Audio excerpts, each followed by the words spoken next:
nationem sapientiae letificatus.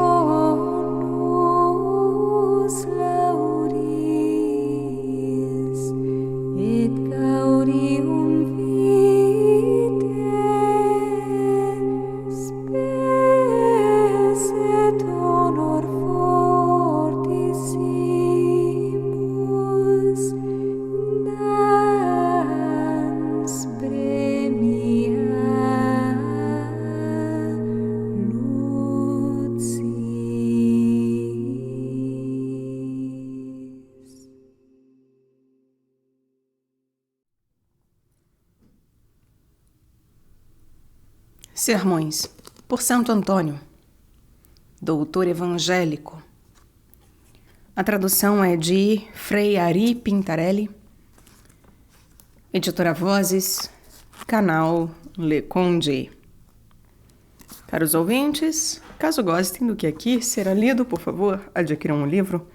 E caso possam, devam e queiram auxiliar-me, fazer parte deste trabalho, os links com todas as possibilidades estão no descritivo deste e dos demais vídeos. E claro, a possibilidade gratuita de auxílio é curtindo, compartilhando, comentando e inscrevendo-se caso já não tenha feito. Obrigada a todos pela presença. Eu desejo uma boa escuta. Peço também, é claro, para que orem por mim a Deus Nosso Senhor. E desejo não só uma boa escuta, mas que Deus vos abençoe, vos guie, vos guarde, meus caros. 22º domingo depois de Pentecostes. Temas do sermão. Evangelho do 22º domingo depois do Pentecostes. O reino dos céus é semelhante a um rei que quis fazer as contas com seus servos. Divide-se em 3 partes. Primeiramente, sermão sobre o penitente, ou sobre o religioso em geral. Sobre a contrição e sobre a confissão, por ordem do rei. Parte primeira, sermão sobre o dia do juízo. Eu olhava até que foram postos uns tronos. Sermão alegórico e moral sobre a estátua de Nabucodonosor. Tu, ó rei. Contra os prelados da igreja, a estátua. Sobre a humildade do penitente e a medida da satisfação. O servo prostrando-se por terra. Parte segunda, sermão sobre o último juízo. Foi mandado o dedo daquela mão. Sermão sobre a fornalha da Babilônia e o seu simbolismo. Sermão sobre a natureza dos 4 seres que vivem somente dos 4 elementos fundamentais. Deus me é testemunha. Sermão aos religiosos, ou aos penitentes, sobre o choro da penitência. Eu, Daniel, chorava. Sermão sobre a humildade, sobre os pés do Senhor e sobre a cabeça dos querubins e também sobre as unhas das aves. E parte terceira, sobre a questão se os pecados perdoados revivem ou não. Então o Senhor chamou aquele servo. Exórdio, o penitente e o religioso em geral, a contrição e a confissão. Naquele tempo, Jesus disse a seus discípulos esta parábola: O reino dos céus é semelhante a um rei que quis fazer as contas com seus servos. Narra-se no livro de Daniel que, por ordem do rei, Daniel foi vestido de púrpura, foi-lhe posto um colar de ouro ao pescoço e foi publicamente proclamado que ele teria o 3º posto de autoridade no seu reino. Vejamos o que significam Daniel, a púrpura, o colar de ouro, o 3º posto do reino. Daniel interpreta-se casa de Deus, ou juízo de Deus. Considera que a causa é uma força, um estímulo interior do espírito para agir. É chamada causa de casus, acontecido, acontecimento, do qual vem. Mover uma causa é a matéria de um processo que, quando é promovido, é causa, quando é tratado, é juízo, quando se conclui, é justiça. Diz-se causa também de caos, que foi o início de todas as coisas. Aquilo que dá origem a qualquer coisa é causa. Daniel é a figura do penitente que, por temor e amor de Deus, faz de si mesmo causa, juízo e justiça. Isso representa as 3 coisas acima indicadas: a púrpura, o colar de ouro e o terceiro posto do reino. O penitente faz causa de si mesmo com a contrição, que é a origem de toda a coisa justa e é o impulso do ânimo a fazer o bem. Faz o juízo na confissão, na qual põe em discussão a si mesmo e se examina. Faz a justiça na reparação, na qual dá a cada um o seu. A Deus a oração, a Deus a oração, a si mesmo o jejum, ao próximo a esmola.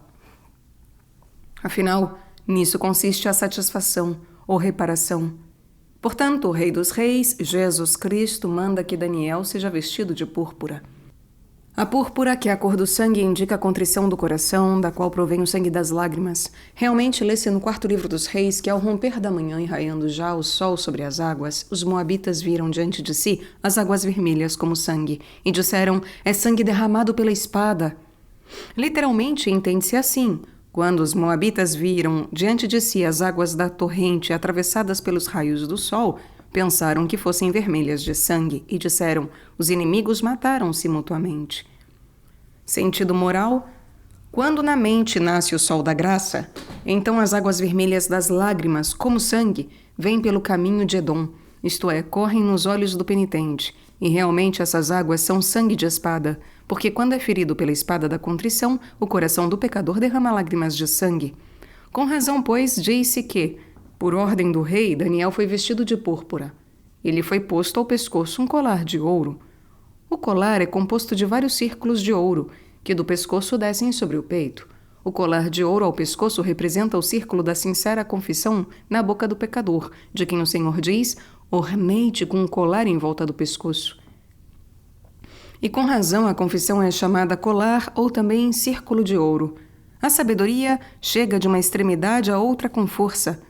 E o pecador convertido no círculo da confissão do primeiro até o último pecado deve incluir tudo, como que girando ao redor, como fazia o profeta quando dizia: dei voltas e sacrifiquei no seu tabernáculo, isto é, na Santa Igreja, uma hóstia com clamores de júbilo, de louvor, isto é, da confissão.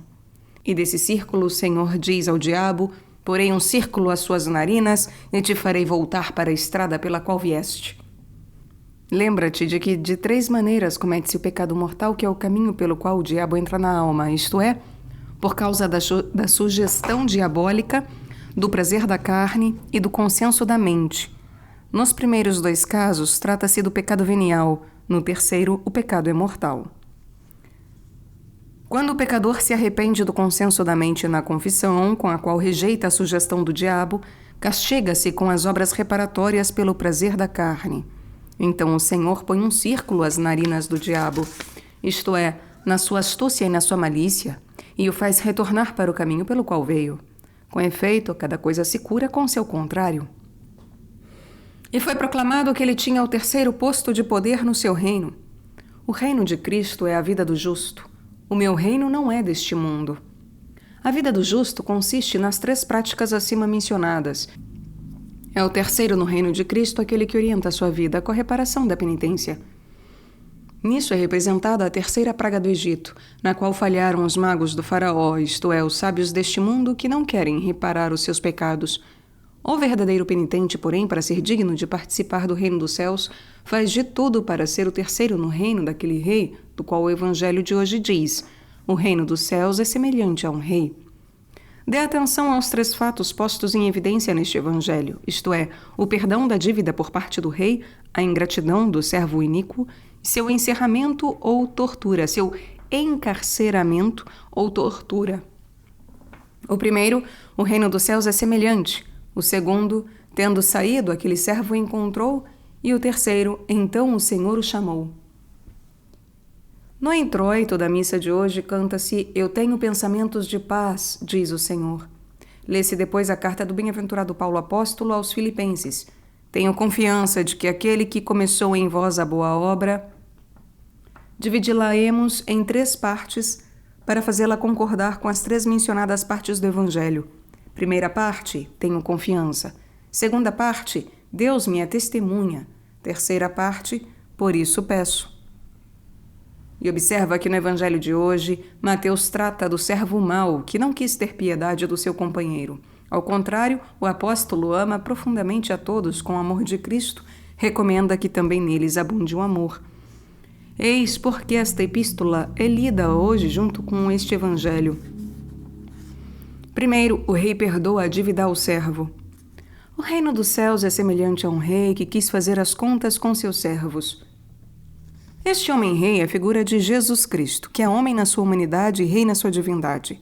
É homem na natividade, rei na paixão, na qual teve as insígnias reais que competem ao rei, isto é, a coroa, a púrpura e o cetro. Teve a coroa de espinhos, o manto escarlate e na mão, como cetro, uma cana. E por isso, dobrando o joelho diante dele, escarneciam dele, dizendo: Salve, rei dos judeus! Sobre isso temos uma concordância em Daniel. Eu estava observando essas coisas durante a visão noturna, e eis que vi um que parecia o filho de homem, que vinha nas nuvens do céu, que representam os pregadores, e que chegou até o antigo de dias, ao ancião. De fato, sua saída é desde uma extremidade do céu, isto é, a saída daquele que é em tudo igual ao Pai e que quis fazer as contas com seus servos. Faz as contas quando julga os méritos de cada um neste mundo e os julgará depois muito mais severamente naquele futuro. E também sobre isso temos uma concordância em Daniel, onde diz: Eu estava atento até que foram postos uns tronos, e o antigo de dias sentou-se. A sua veste era branca como a neve, e os cabelos da sua cabeça como a lampura. Seu trono era de chamas de fogo, e as rodas desse trono um fogo ardente. Diante dele saía um impetuoso rio de fogo. Eram milhares de milhares os que o serviam, e 1.000 milhões os que assistiam diante dele. Assentou-se para o julgamento, e foram abertos os livros. A glosa explica: Os anjos e todos os eleitos acompanharão o Senhor no juízo e serão os tronos de Deus, porque neles estará sentado. Com efeito, diz Mateus, quando o Filho do Homem vier em toda a sua majestade e todos os anjos estiverem com ele, porque são eles as testemunhas de todas as ações dos homens, os quais fizeram o bem ou o mal sob sua vigilância. E o antigo de dias, isto é, o Pai, sentou-se. De fato, embora, como precisa a glosa, a pessoa do Filho apareça no juízo, não faltarão o Pai e o Espírito Santo. O Pai é por si mesmo, o Filho procede do Pai, e tudo aquilo que o Pai tem é atribuído àquele do qual procede. Ou então chama-se antigo, isto é, juiz verdadeiro e severo. Antigo é como dizer antequam, antes que. De fato, Cristo no Evangelho de João diz: Antes que Abraão fosse, eu sou. De Deus, pois, disse que está assentado e antigo de dias, para que seja clara a sua natureza de juiz eterno, e é descrito como um ancião para que seja comprovada a maturidade da sua sentença. A sua veste era branca como a neve. Transfigurado sobre um monte resplandente de glória da majestade divina, o Salvador aparece envolto em vestes cândidas. Também no juízo a sua veste será cândida, e isso indica que o juízo será límpido e justo, e no julgar não haverá parcialidade para ninguém. Em verdade, diz Pedro, dou-me conta de que Deus não faz acepção de pessoas. Presta atenção que diz cândida como a neve. A neve deve seu nome à nuvem, da qual vem. Ambrósio diz que, em geral, as águas geladas se solidificam como nuvem com o sopro dos ventos glaciais e, através do ar, cai a neve. A neve é cândida e fria. No juízo, haverá o candor em relação aos bem-aventurados e o rigor, o frio, em relação aos condenados. O candor estará nas palavras vinde, benditos, e o rigor nas outras, ide, malditos. E os cabelos de sua cabeça eram como lã pura. Sobre este assunto, veja a primeira parte do sermão do segundo domingo da Páscoa sobre o Evangelho Eu Sou o Bom Pastor. O seu trono era como chamas de fogo.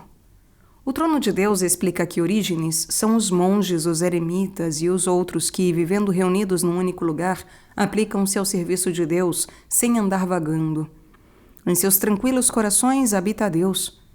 Com justiça são chamados chamas de fogo, porque são inflamados de amor a Deus e ao próximo e do desejo da pátria celeste. É chamada chama especialmente aquela da fornalha, porque é avivada pelo sopro dos foles. A fornalha do fogo é o coração do justo, da qual, com o sopro dos foles, isto é, da contrição e da confissão, é acesa a chama da dupla caridade. Diz o Salmo: Tu fazes que os teus anjos sejam como espíritos e que os teus ministros sejam como a chama de fogo.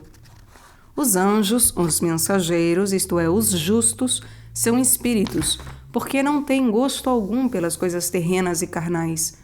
São chamas de fogo porque amam a Deus e ao próximo. As suas rodas são como fogo ardente. As rodas simbolizam a rapidez do juízo, do qual o Senhor, por boca do profeta Malaquias, diz: Aproximar-me-ei de vós para exercer o juízo e serei uma testemunha pronta contra os maldizentes, contra os adúlteros e contra os que defraudam o salário do trabalhador, as viúvas e os órfãos, e oprimem os estrangeiros, e não me temeram, diz o Senhor dos Exércitos. Diante dele saía impetuoso rio de fogo, isto é, corria impetuoso. O rio indica a eternidade das penas, no fogo, a severidade do juízo, e na rapidez, a imediata queda dos pecadores na geena. Eram milhares de milhares os que serviam e 1.000 milhões os que o assistiam. Diz o Salmo: os carros de Deus são rodeados com muitos milhares. 2 são as tarefas dos anjos. Diz Gregório: uma coisa é assistir e outra é servir. Assistem aqueles que não vão levar as mensagens aos homens. Servem, porém, aqueles que vão cumprir o seu ofício de mensageiros. Todavia, nem estes interrompem a sua contemplação de Deus. E já que são mais numerosos aqueles que servem do que aqueles que têm a tarefa específica de assistir, o número daqueles que assistem é quase definido, enquanto o número daqueles que servem é considerado indefinido.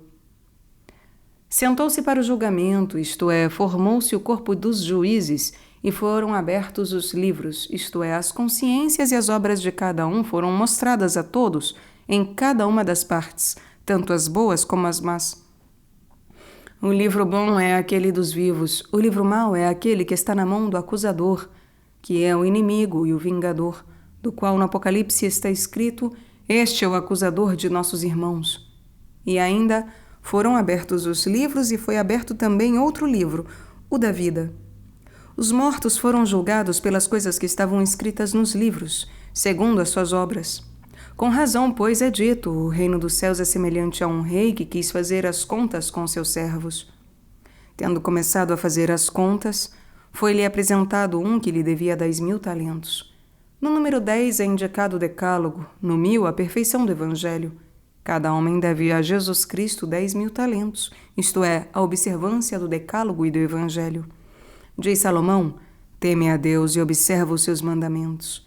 Os mandamentos chamam-se em latim mandata, como se dissesse manu data, isto é, dados com a mão. Os mandamentos do decálogo foram escritos pelo dedo de Deus, e os mandamentos do evangelho foram dados aos apóstolos pela mão de Jesus Cristo. Portanto, merece ser observado aquilo que é dado pela mão de Deus, e, para observá-los, foram criados todos os homens. Como não tivesse com que pagar, mandou o seu senhor que fosse vendido ele, sua mulher, seus filhos e tudo o que tinha, e se saldasse a dívida. Vejamos o que significam as obras, a mulher e os filhos. A mulher do pecador é figura da cobiça deste mundo. Esta é a estátua de Nabucodonosor, da qual se diz em Daniel: Tu, ó rei, estavas olhando, e parecia-te que vias como que uma grande estátua, cuja cabeça era de ouro finíssimo. Porém o peito e os braços eram de prata, o ventre e as coxas eram de bronze. As pernas eram de ferro, uma parte dos pés era de ferro e outra era de barro. Vejamos aqui qual seja o significado, primeiro alegórico e depois moral, do ouro, da prata, do bronze, do ferro e do barro. Sentido alegórico. Essa estátua é figura da Santa Igreja, que nos apóstolos teve a cabeça de ouro. De fato, disse no Cântico dos Cânticos: a cabeça é de ouro puríssimo, a tua cabeça é de ouro puríssimo.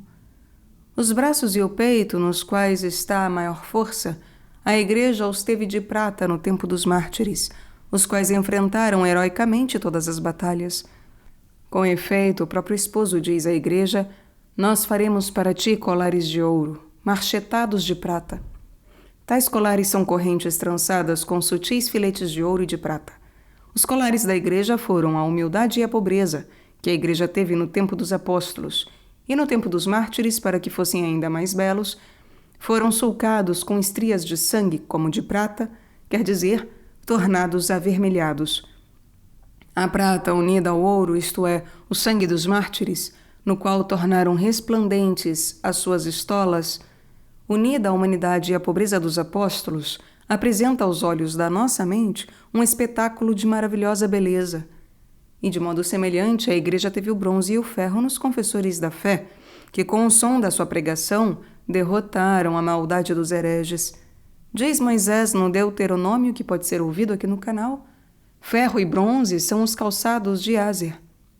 Azer interpreta-se bem-aventurado e representa o bem-aventurado coro dos confessores da fé que, calçados com o bronze da pregação e o ferro de uma constância invencível, pisaram as serpentes e os escorpiões, quer dizer, os hereges e os cismáticos.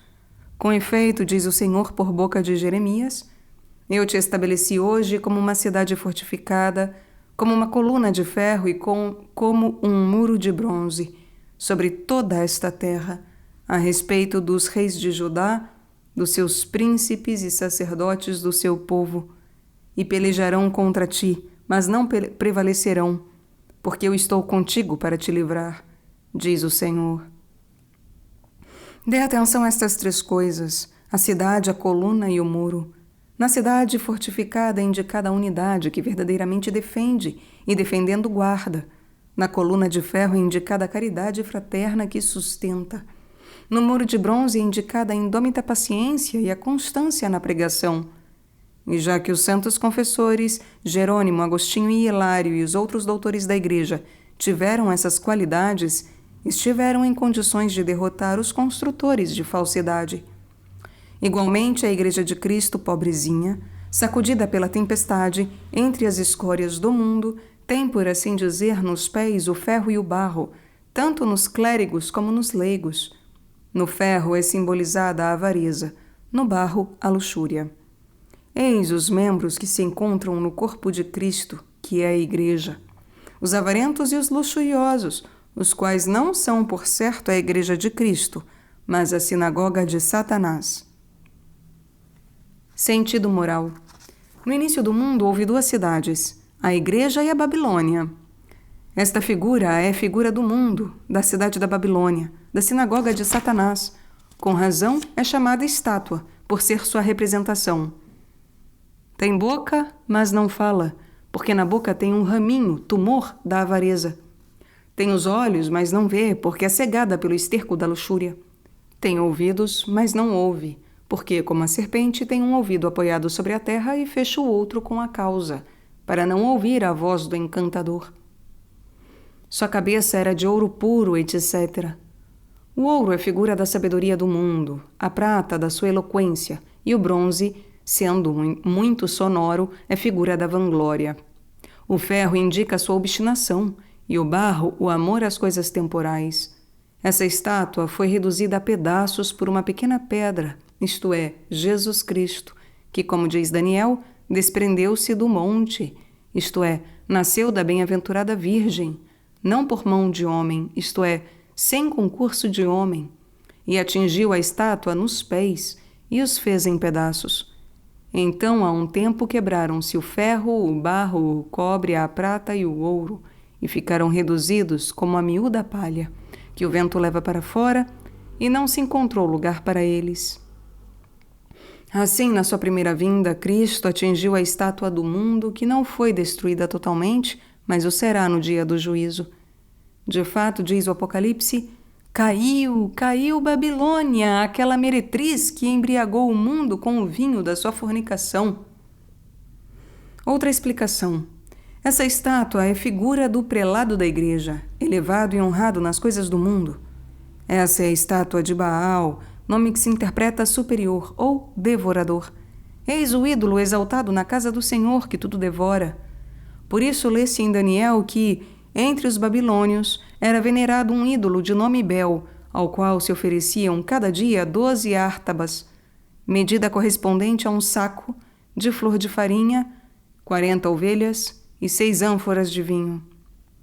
Eis quantas coisas devora aquele que será por sua vez devorado pelo diabo. O rei também lhe prestava culto e todos os dias ia adorá-lo. Daniel, porém, adorava o Senhor seu Deus. Vemos que tudo isso acontece cada dia na Igreja de Cristo.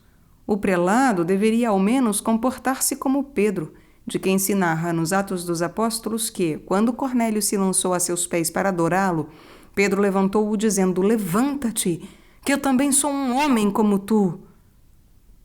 E o rei disse a Daniel: "Por que não adoras Bel?"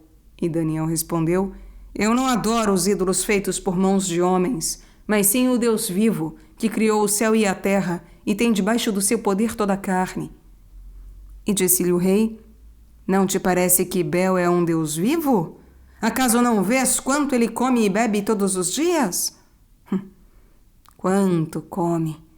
E os pobres gritam à porta com ventre vazio e nu, porque come muito, e por isso é vivo.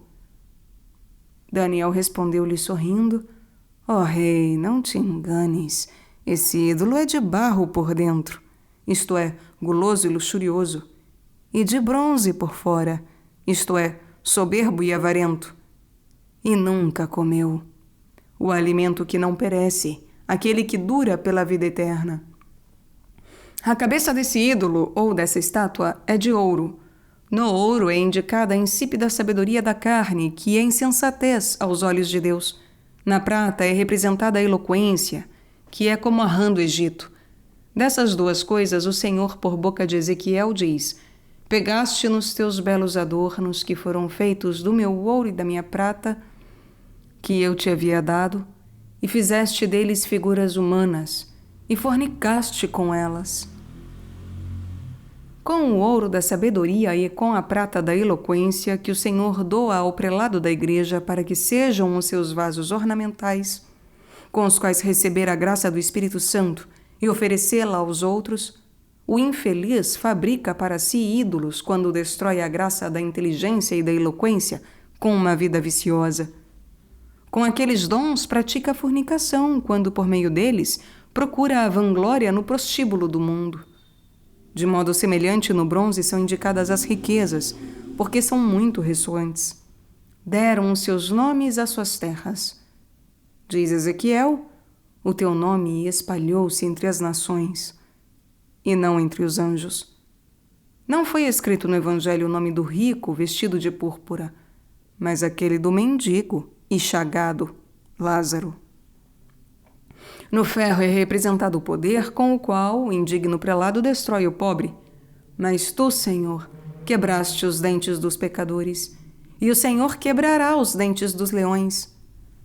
Essa é a fera da qual Daniel diz que era espantosa, terrível e de uma força excepcional.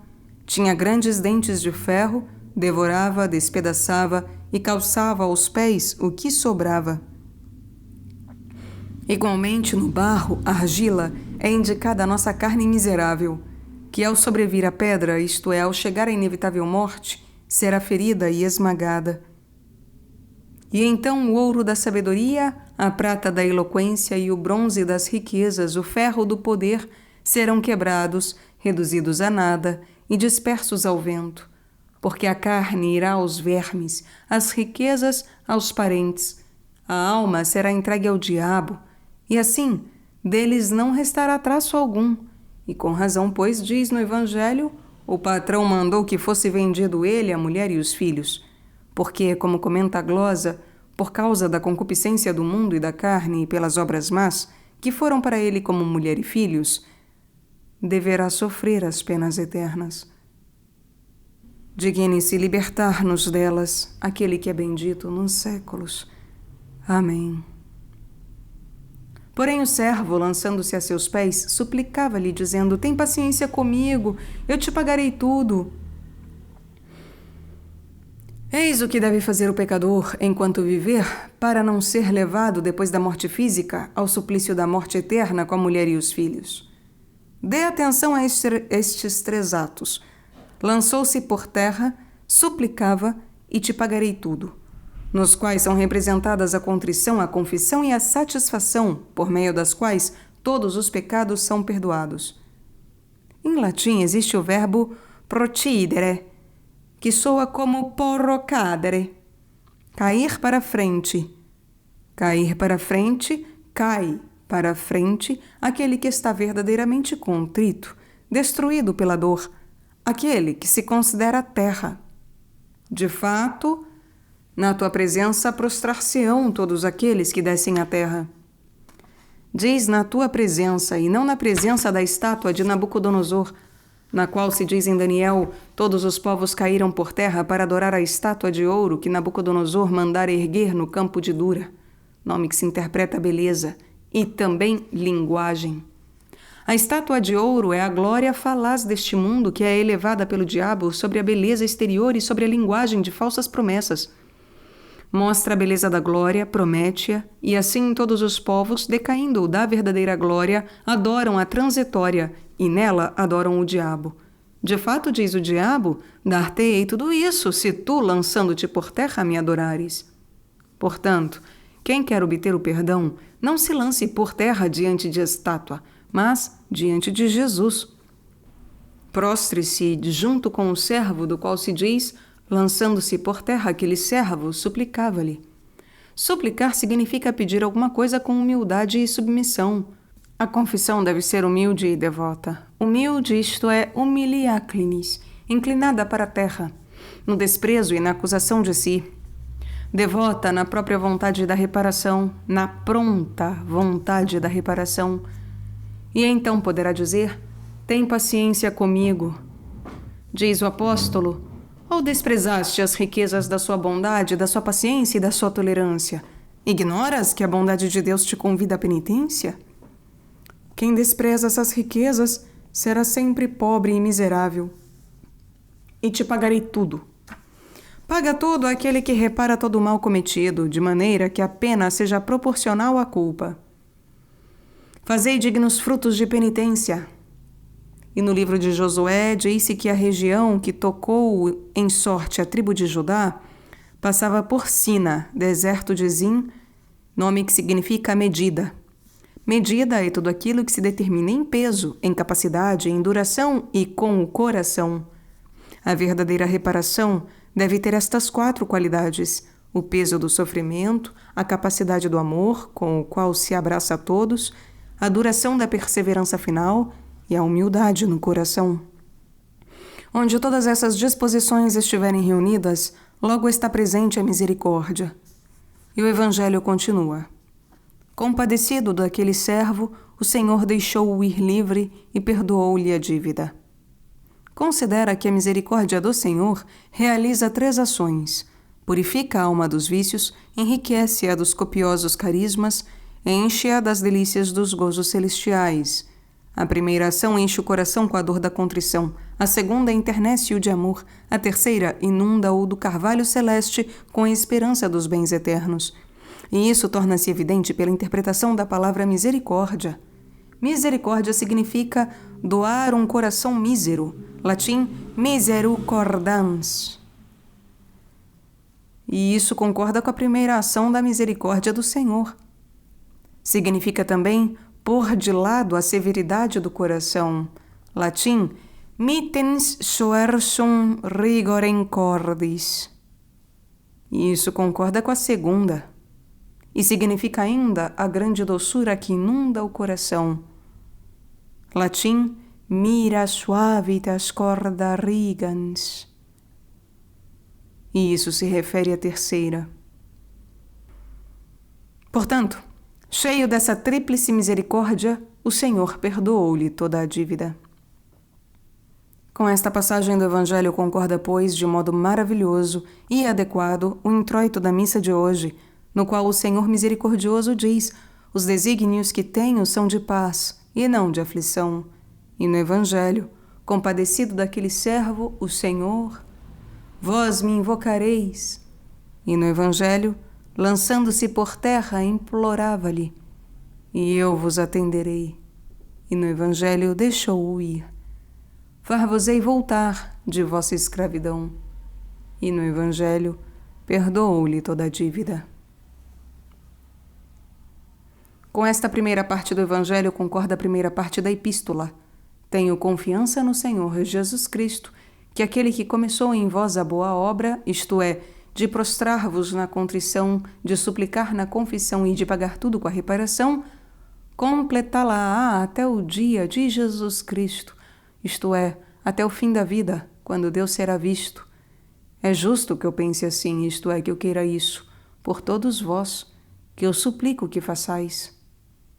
Agi de forma que minha confiança não seja vã, e exponho os motivos, porque vos trago no coração, e não só nos lábios.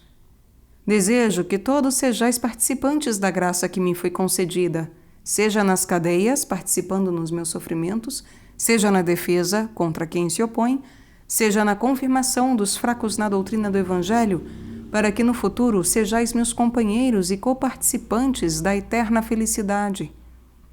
E para que mereçamos chegar a esta felicidade, suplicamos-te, Senhor Jesus Cristo, tu que és a pedra angular, que quebres a estátua de nossa concupiscência e nos perdoes a dívida de nossa iniquidade.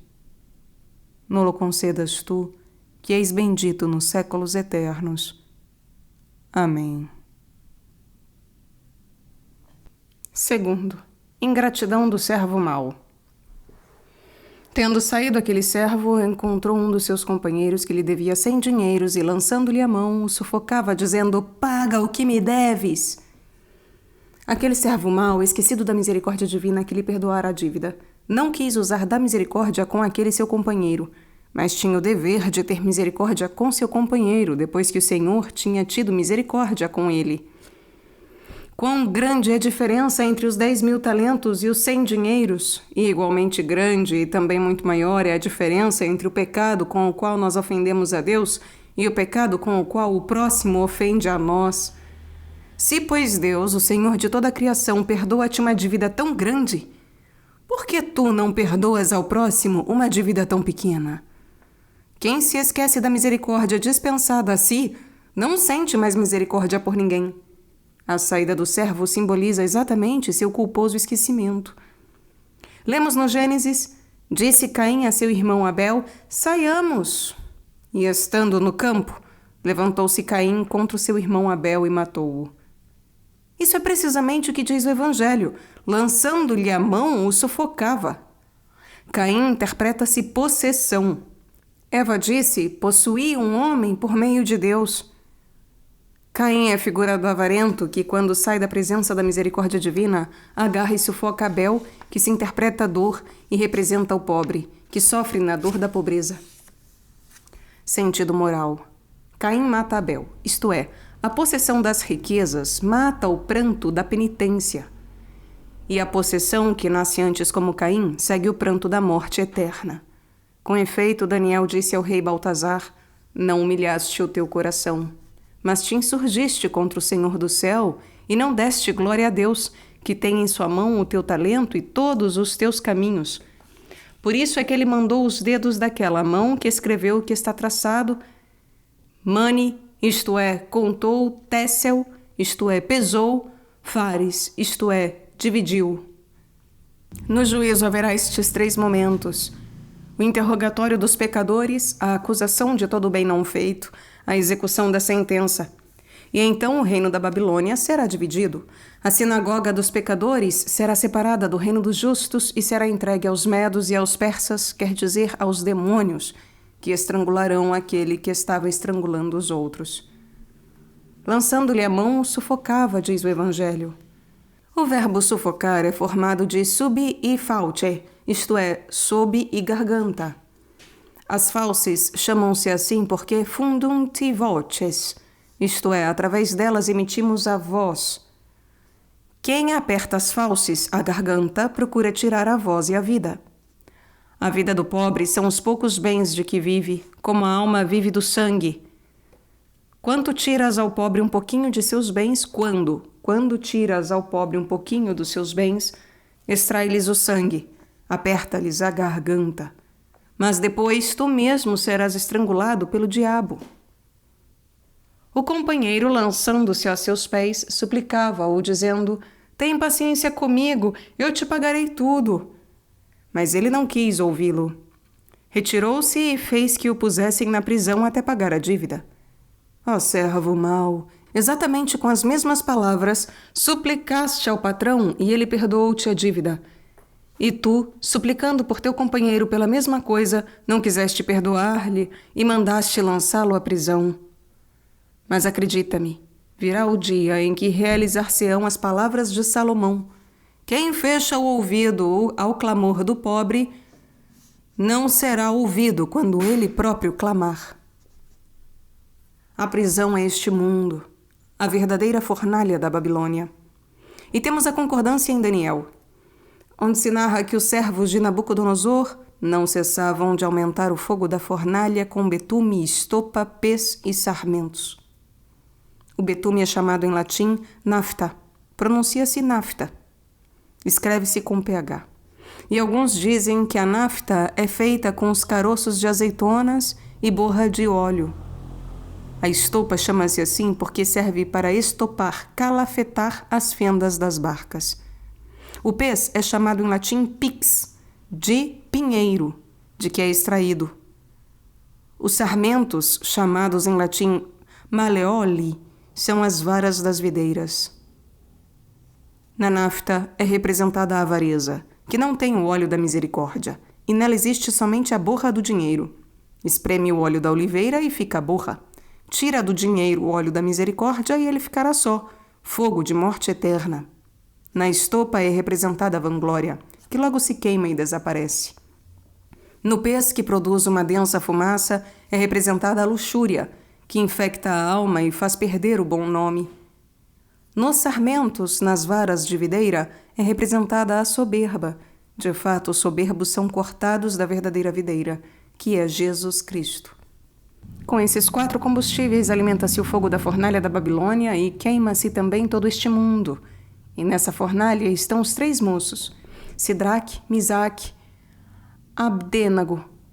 Mas o anjo do Senhor afasta deles a chama do fogo e refresca o interior da fornalha, como se ali soprasse uma brisa orvalhada. E assim o fogo simplesmente não os toca. Esses 3 moços representam as 3 virtudes que têm o poder de fazer sair ilesos da fornalha do mundo aqueles que as possuem. Sidraque, cujo nome interpreta-se meu decoro, representa a castidade. Lê-se no Cântico dos Cânticos: és bela e formosa pela castidade interior e exterior, ó filha de Jerusalém. E no Gênesis, José, filho que cresce e formoso de aspecto. E ainda, Rebeca era uma donzela linda em extremo e uma virgem formosíssima.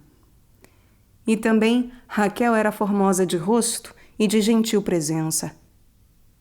Misaque, cujo nome interpreta-se sorriso, representa a paciência que sabe sorrir também nas tribulações.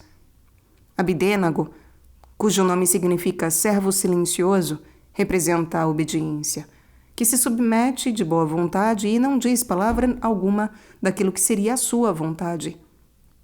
Aqueles que possuem essas 3 virtudes são libertados do fogo da fornalha, quer dizer, do incêndio dos vícios, por obra do anjo da providência e por meio da brisa orvalhada, isto é, por obra da graça do Espírito Santo. Ora, os outros servos, seus companheiros, vendo isso, ficaram muito contristados. Foram e referiram ao seu senhor tudo o que tinha acontecido. Os outros servos, como explica a glosa interlinear, representam os pregadores do Evangelho ou também os anjos, que referem a Deus as obras dos homens.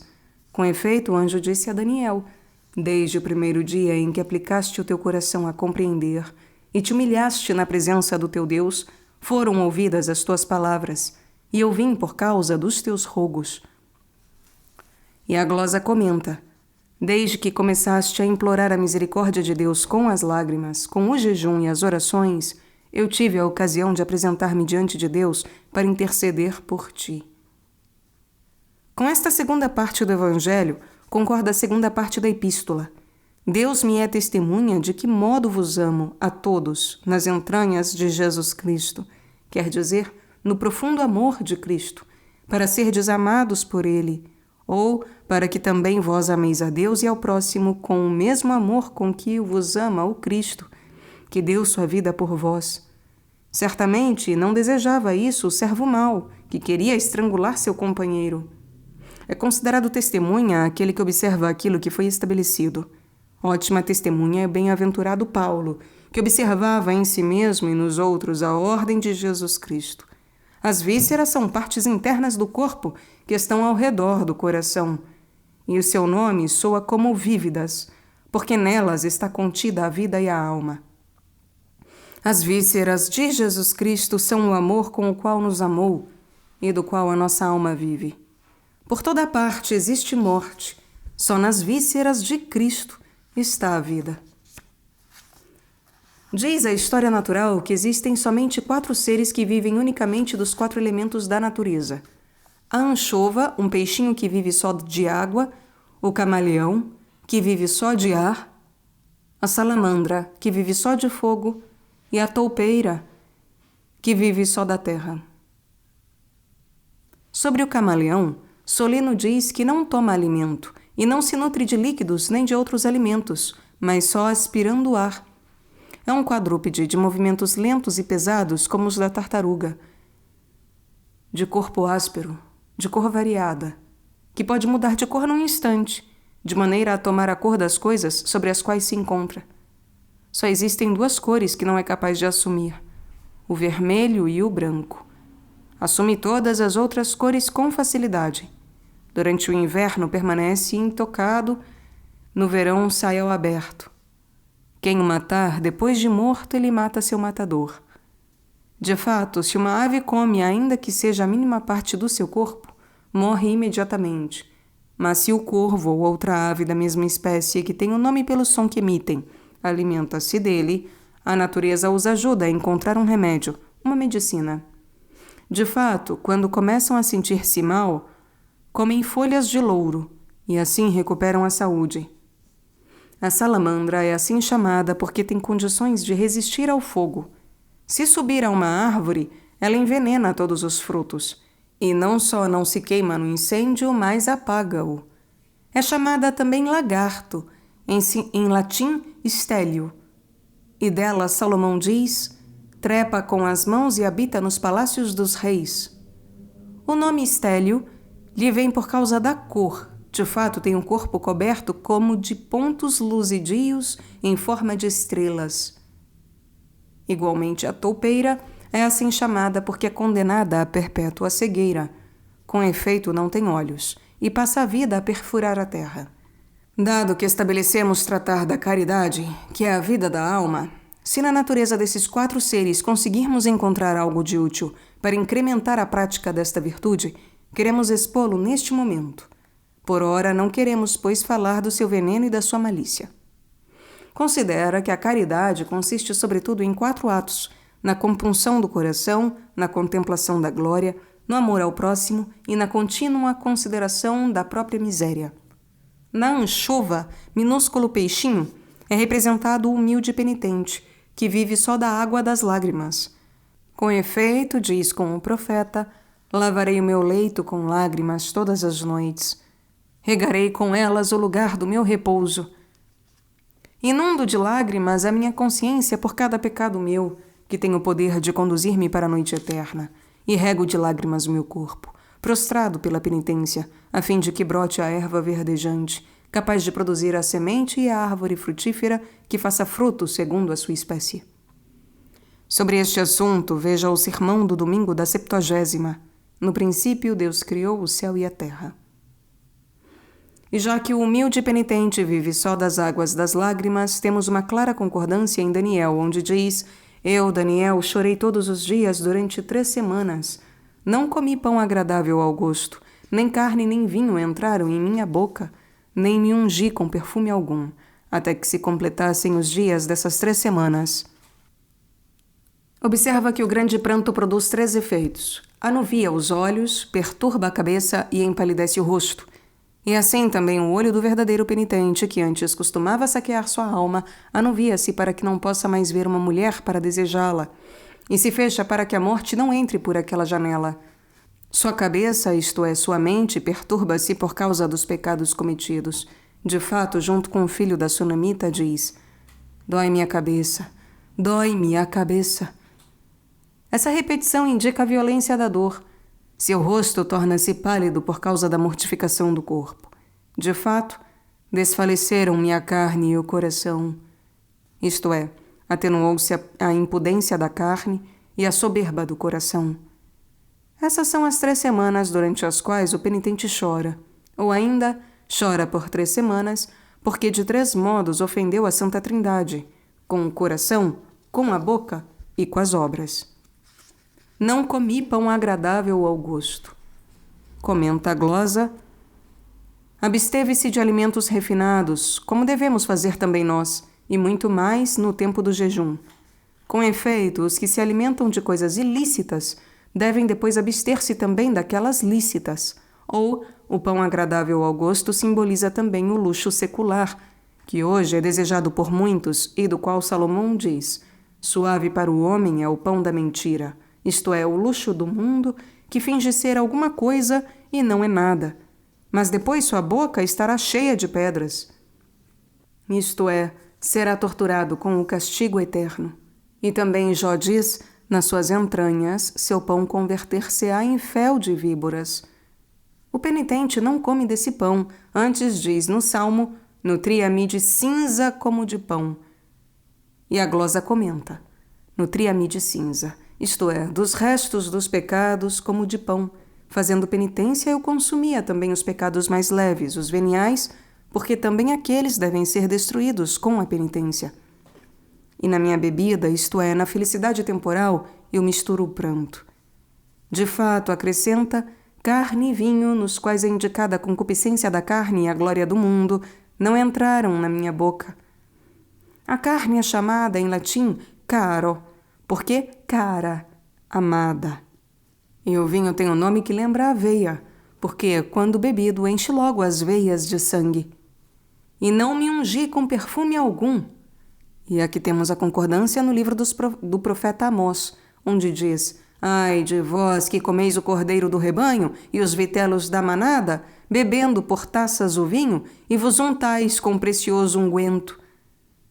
O penitente, porém, pratica todas as mortificações mencionadas até que se completem as 3 semanas, isto é, até que tenha reparado todos os pecados e recebido o perdão da Santa Trindade.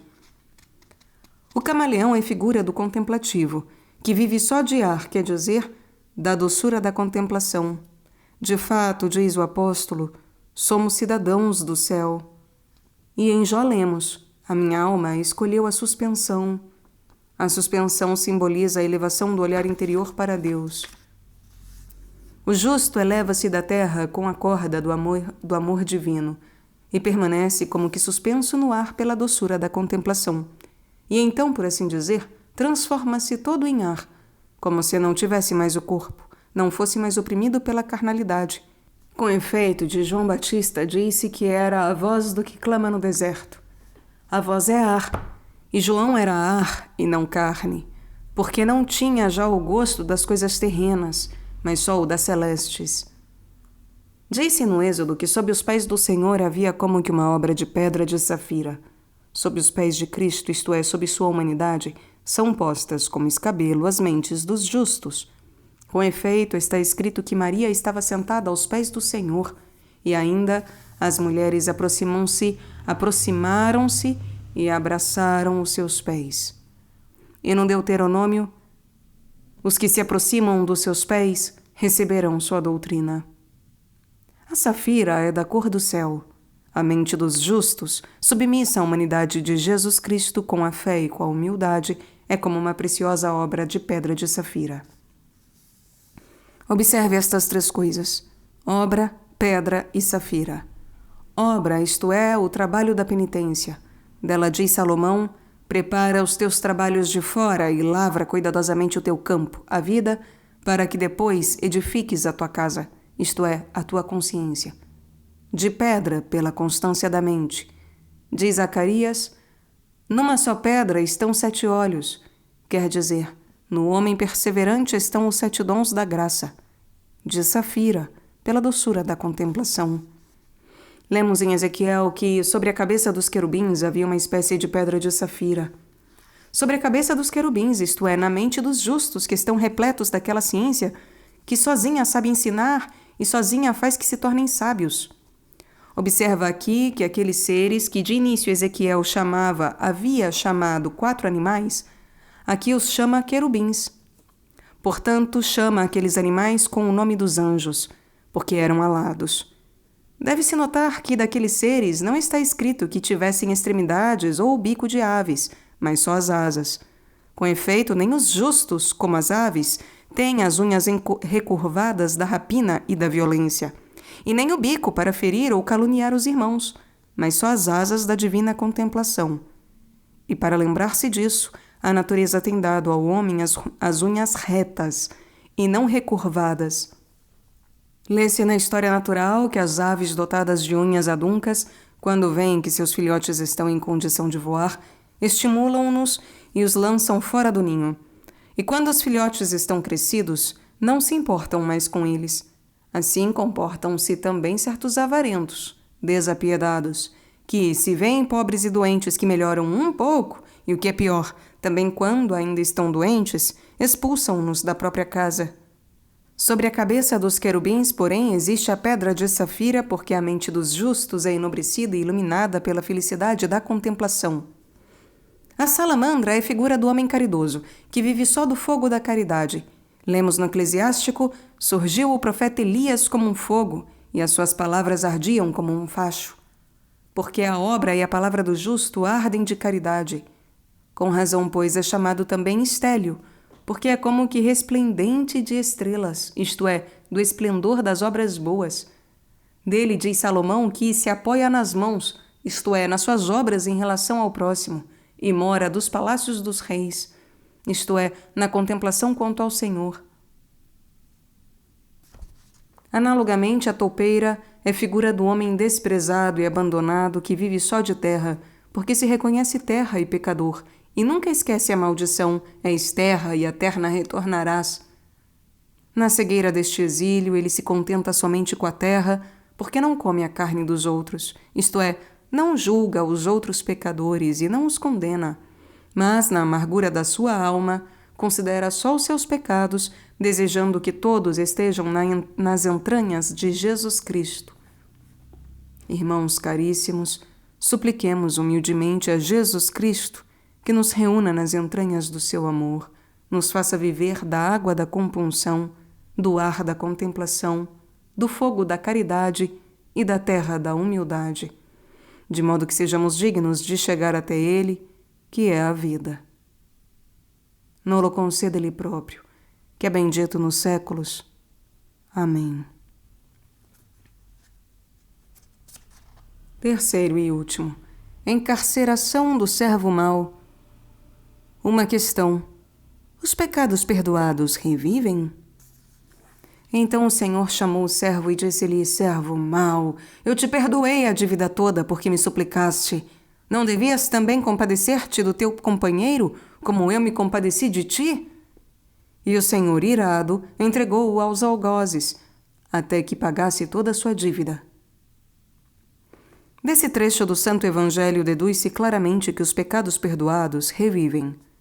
Quero, pois, trazer aqui tudo aquilo que encontrei nas sentenças sobre este assunto. Pergunta-se: os pecados perdoados revivem? A solução desse problema é obscura e ambígua, porque enquanto alguns afirmam, outros negam que os pecados, uma vez perdoados, possam reviver para serem novamente atingidos pelo castigo. Os que sustentam a reviviscência dos pecados perdoados fundamentam-se sobre as seguintes afirmações. Ambrósio: perdoai-vos mutuamente se alguém pecou contra o outro, caso contrário o Senhor fará reviver os pecados perdoados. Com efeito, se for desprezado nesse preceito do perdão, sem dúvida ele considerará nula a penitência pela qual concedeu a sua misericórdia. Como se lê no Evangelho do servo mau: que foi surpreendido enquanto se irava contra o seu companheiro. Rabano, Deus entregou o servo mau aos algozes até que tivesse restituído toda a sua dívida. Porque ao homem não são imputados para o castigo só os pecados cometidos depois do batismo, mas também o pecado original, que no batismo já lhe fora perdoado. Gregório, do que se diz no Evangelho, consta que se não perdoarmos de coração aquilo que foi cometido contra nós, ser-nos-ão novamente pedidas contas também daquilo que com alegria pensávamos que nos tivesse sido perdoado com a penitência. Agostinho, Deus diz, perdoa e te será perdoado. Mas eu perdoei antes. Tu perdoa ao menos depois, porque se não perdoares, chamar-te-ei e te pedirei novamente contas daquilo que eu te havia perdoado. E ainda, aquele que, esquecido da bondade divina, quer vingar-se das injúrias, não só não merecerá o perdão pelos pecados futuros, mas novamente ser-lhe-ão pedidas contas também dos pecados passados, que cria já lhe terem sido perdoados. Beda, voltarei para a casa da qual saí. Deve-se ter temor daquilo que diz este versículo e tê-lo em conta, para que não aconteça que a culpa que em nós criamos extinta recaia novamente sobre nós por nossa indolência. E ainda, todo aquele que depois do batismo é novamente vencido pela iniquidade da heresia ou da concupiscência mundana, esses pecados precipitá-lo-ão novamente na profundeza de todos os vícios. E ainda, Agostinho, que os pecados perdoados revivem onde não existe a caridade fraterna, ensina-o claramente o Senhor no Evangelho do servo mau, ao qual o patrão exigiu a restituição da dívida já perdoada, porque ele não quisera perdoar a dívida de seu companheiro. São estas as afirmações daqueles que sustentam que os pecados perdoados revivem, se são cometidos novamente. Contra eles objeta-se: não parece justo que alguém seja punido novamente pelo pecado do qual fez penitência e que lhe foi perdoado. Se for punido porque pecou e não se emendou, evidentemente isso é justo. Mas se lhe é pedida conta daquilo que lhe foi perdoado, esta ou é injustiça ou é uma justiça misteriosa. Realmente tem-se a impressão de que também Deus julga e condena duas vezes pelo mesmo pecado, e que o castigo seja infligido duas vezes, o que a Sagrada Escritura nega. Mas a isso pode-se responder que não é duplo castigo, e que Deus não julga duas vezes o mesmo pecado. Isso aconteceria se, depois de uma adequada reparação e uma justa pena, Deus o punisse novamente. Mas quem não foi perseverante não reparou nem adequadamente, nem justamente. Afinal, deve recordar-se continuamente do pecado cometido, não para recair nele, mas para evitá-lo. Não deve esquecer todos os dons de Deus, que são tantos quantos são os pecados perdoados. Deveria sempre pensar que tantos foram os dons de Deus quantos foram os seus pecados, e por aqueles dons dar graças sem fim. Mas, assim como foi ingrato e retornou ao vômito como o cão, destruiu todo o bem feito anteriormente, chamou à vida o pecado perdoado, e assim Deus, que lhe havia perdoado o pecado quando se humilhara, agora imputa-o novamente, vendo-o soberbo e ingrato. Mas já que parece irracional que os pecados perdoados sejam imputados novamente, alguns são do parecer que ninguém seja punido novamente por Deus pelos pecados uma vez perdoados, e então disse que os pecados perdoados revivem e são imputados, porque, devido à ingratidão, o pecador é considerado culpável como era anteriormente, e disse que é pedida a conta daquilo que já fora perdoado, porque o pecador foi ingrato do perdão recebido, e assim torna-se novamente réu como era antes. Existem doutores favoráveis tanto a uma como a outra posição, e por isso eu, sem pronunciar-me nem por uma, nem por outra, deixo o juízo ao inteligente leitor, acrescentando que para mim será coisa segura e próxima à salvação comer as migalhas que caem sob a mesa dos patrões. Com esta terceira parte do Evangelho concorda a terceira parte da Epístola. O que peço é que a vossa caridade cresça mais e mais em conhecimento e em todo discernimento. A caridade deve abundar, isto é, crescer no conhecimento, para que o homem consiga julgar e distinguir não só o mal do bem, mas também entre o bem e o melhor.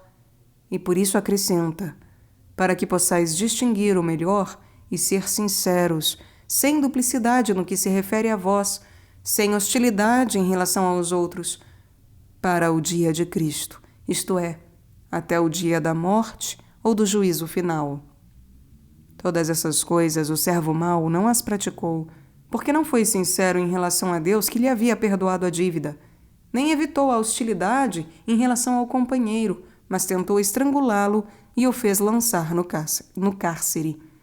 Por isso, no dia de Cristo, ele próprio será entregue aos algozes, isto é, aos demônios, e assim será precisamente estrangulado. Repletos dos frutos de justiça, isto é, das obras que são fruto da justiça, obtidos por meio de Jesus Cristo, e não por vossas forças, para a glória e louvor de Deus, entrareis assim na glória eterna, para louvar eternamente a Deus.